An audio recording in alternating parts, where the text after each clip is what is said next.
ये 4 मई 1799 का दिन था।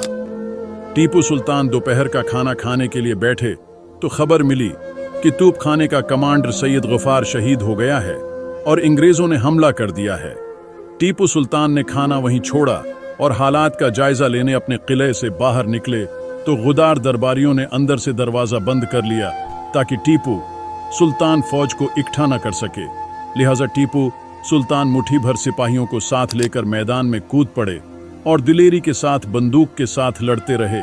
मिट्टी भर सिपाही होने की वजह से आहिस्ता आहिस्ता सब शहीद होने लगे और टीपू सुल्तान भी गोलियां लगने से काफी जख्मी हो गए। किसी को खबर भी न थी कि जो बाहर किले के दरवाजे पर लड़ रहा है वो खुद टीपू सुल्तान है। टीपू सुल्तान की ये हालत देखकर एक जवान बोला, आप अंग्रेजों को बता दीजिए कि आप टीपू सुल्तान हैं तो वो अंग्रेज आपके साथ अदब से पेश आएंगे।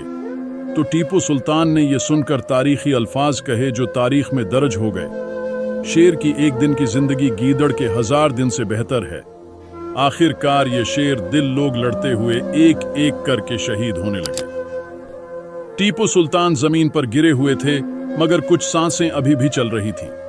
एक अंग्रेज फौजी ने देखा कि आपके बदन पर एक हीरों की थैली बंधी हुई है। वो लालच में आकर आगे बढ़ा तो सुल्तान ने एक जोरदार वार किया जिससे फौजी की एक टांग काट के रख दी। इस फौजी ने जवाबी वार किया और सुल्तान के सर पर गोली लगी जिससे टीपू सुल्तान की शहादत हो गई। ये थे हमारे अजीम हीरो जो जिंदा तो रहे मगर हमारे लिए मिसालें छोड़ गए और तारीख के औराक में महफूज हो गए।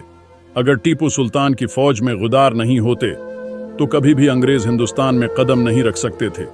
टीपू सुल्तान 39 साल की उम्र में शहादत पाकर जनतों के मेहमान बने।